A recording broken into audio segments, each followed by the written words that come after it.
dia tertahan ini area support untuk time frame daily. Nah, kira-kira untuk hari, karena kita coba untuk mulai tradingnya kapan, kita coba analisa untuk time frame selanjutnya. Untuk gold, kita lihat setelah dia bullish, ini kenapa dia reject dari sini. Kalau kita lihat dari time frame weekly-nya atau 1 minggu ini, coba kita lihat ya guys ya. Nah, ini sebenarnya dia udah di break guys.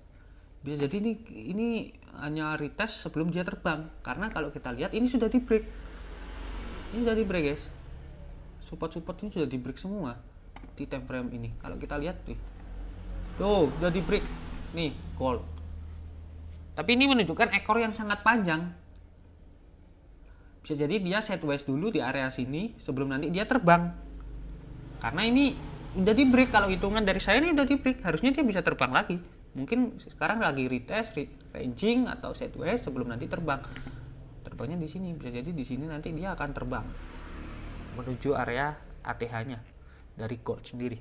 Kita lihat untuk gold ini tergantung invasi dari Rusia juga ya guys ya. Kalau dari Rusia masih tetap memanas, kemungkinan sih bisa jadi gold ini bakalan terus naik. Ini untuk time frame weekly. Kita lihat untuk time frame dekatnya atau 4 jamnya untuk gold kira-kira kemana. Kita hapus dulu ya untuk Fibo-nya biar nggak terlalu banyak ini coret-coretannya. Saya ini gold ini suka karena volatilnya kenceng guys. Untuk kita cari cuan itu gampang, tapi juga lossnya juga gampang. Maka dari itu kita harus bikin analisa-analisa mungkin harga reaksinya di mana. Bisa jadi itu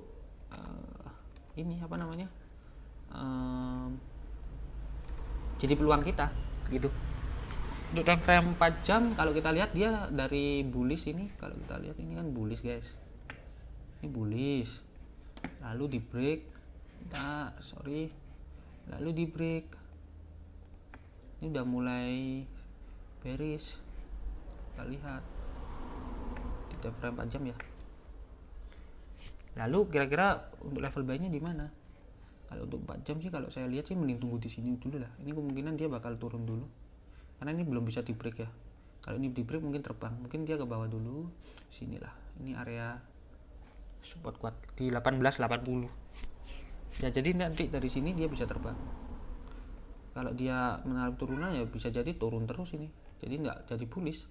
Alias bearish kalau kita lihat. Tapi ini sementara dia bearish untuk time frame 4 jam. Kita coba perkecil lagi time frame-nya ke area time frame 1 jam atau H1 ini. Ini kita lihat untuk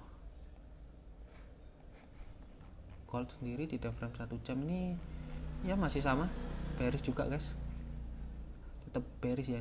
Ini belum ada, dia tertahan di EMA 90 di area 1 jam.